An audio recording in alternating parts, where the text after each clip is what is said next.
Hi, welcome to my allotment update. I thought I'd bring you one from an early evening because I am here a lot in the early evening because the daytime has been so windy and rainy and whatnot. We've been having lovely evenings, so it's been wonderful spending time down here listening to the birds and just watching everything. It's fantastic, very relaxing.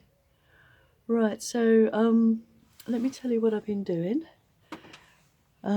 Firstly, we did set up our Helping Hands little group, and the lovely person who did it with me, actually the first thing she had to do was to move the Skelder rose because she has another rose coming. Apparently the Skelder rose, they bought it as a snowdrop variety, but it's not. I managed to look it up and it's a Viburnum sargentii, which I'm very happy with. Obviously I'm going to have to keep it well pruned, but it's in a wonderful spot for it, and it really feels like it's the cherry on the icing to my allotment. It's one of the first shrubs I was trying to buy when I first got my allotment, and I couldn't find them anywhere online, so I was very happy when she offered this to me. So the first time we met up, we dug a nice big hole here, went up, dug the viburnum out and brought it down here and had a nice cup of tea to celebrate our first meeting. Hopefully next month, it'll be the first Sunday of each month.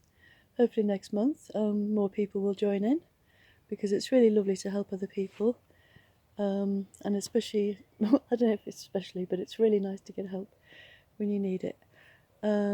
So this horseradish is doing really well. I have to just keep cutting it back because it's in a path, but I do really love, you can eat the leaves. The leaves are lovely, but just not too many of them, because apparently it's not good if you've got any kind of tummy problem to have lots of horseradish leaf. So I just use it in pumpkin Nepalese curries. It's a really lovely kind of bitter taste. I love the sorrel in the light. Absolutely glorious. I absolutely love it. So yeah, the last video was about the dead hedge. So the way we did it was we put a row of old canes about a foot apart. We stacked as many sticks as we could in there, and then we did another row of canes and put more in there. And then as you go along, you can just shove ones down inside of it. You know, you can just kind of wiggle sticks down into it, and that'll help stabilise it all. And I did try and do a little bit of weaving along here, but really you need some hazel or willow whips to retro weave it, which is perfectly possible to do if you want something stronger. What you can also use is brambles. You've just got to have some nice leather gauntlets when you chop nice long tendrils off, and you pull the spines off with the gloves, and then you can weave it, and it's really good, and there's no spines left on it to hurt you. I'm really happy with this little path here. I like these stepping stones or somewhere to sit. I really like sitting there, it's lovely. The sweet peas are doing really well, onions are doing well.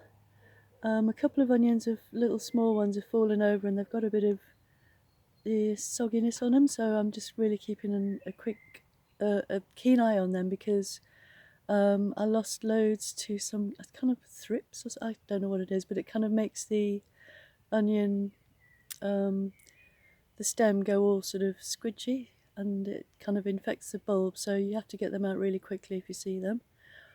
I managed to pick up some really sad looking, but hopefully they'll revive, sugar snap peas, because I've not had any luck germinating peas this year. I'm not sure what goes on, but I haven't had any luck, and I do love peas. But I do have a lot of luck with sweet peas. I find them really easy to grow and very satisfying as well, so I love the scent of them. These potatoes are flowering. These are Maris Pear, some first earlies, which I managed to grab the last couple of bags from B&Q, B&M rather, because we'd run out of the sweet potatoes at the allotment shop. Let's see, I'll show you this view from here. So I put, my friend also gave me some, I think they're called golden beetroots, so I put lots in there. And I did put my beetroot and chard in here, and then I damn well forgot to water them.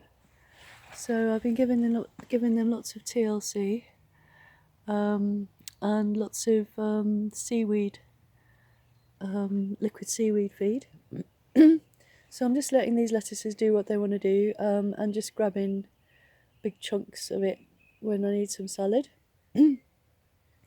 And if and when the beetroots start flowering, and I also have some spinach that I want to put in here, then I'll think about what to do with the lettuce, but I don't have any lettuce growing at the moment, so I'm just going to keep it going. So you can see the viburnum here at the end of this little path. So I never really intended this path to be for wheelbarrow or anything, but you can get around it, and I intend to keep the viburnum sort of, tidy enough that I can walk around it with ease. So I still haven't managed to put these slabs in yet. I haven't managed to set the slabs to make stepping stones yet, because my wrist is still recovering. I hurt my thumb, and then about a week later I hurt my wrist, which really affected my other thumb, which made me feel like half a human, because it just feels like everything you need. It's like our secret weapon is our thumb. Any aliens that don't have a thumb will not be able to do anything on planet Earth. So yeah, thumb is absolutely vital, and hurting them makes you feel very vulnerable and kind of, really not very good anyway. So I've got a really late flowering peony, and I'm not sure what I've done, but it's it only ever produces 1 or 2 little blooms. So I'm just thinking maybe it's just getting going. So this is it. It's absolutely gorgeous. Again, I got it from B&M. I think it's called Fleming. You know, the guy that invented penicillin or discovered it. So that's what I think it's called. And this is a herb fennel, which is beautiful. No, it's I don't know, whatever. But I use the seeds anyway. And like I said last summer, my grandson loved eating the flowers. So that's a sea holly, and I kind of got it all wrong. I put it way too close to the peony, and no, don't tell me that I've only got 1 bloom because I put it too close. It was the same last year. So I really didn't. I thought this was going to only start going once the peony had finished, but obviously it's too close as well. So the fuchsias are doing well. My neighbour gave me this little plant here, which I've forgotten what it is. Penny something. I can't remember now. I looked it up in the RHS book, and it looks like it'll be a lovely little shrub. The lavenders are just about to start flowering, which is pretty damn exciting because I absolutely love lavender. And they're doing really well. I gave them a good clip earlier in the spring.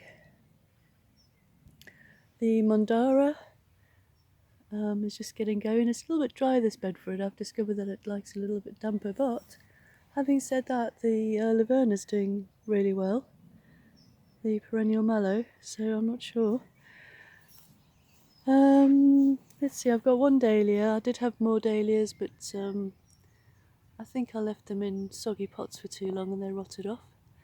But that one I left in the ground over winter, and it's just come back.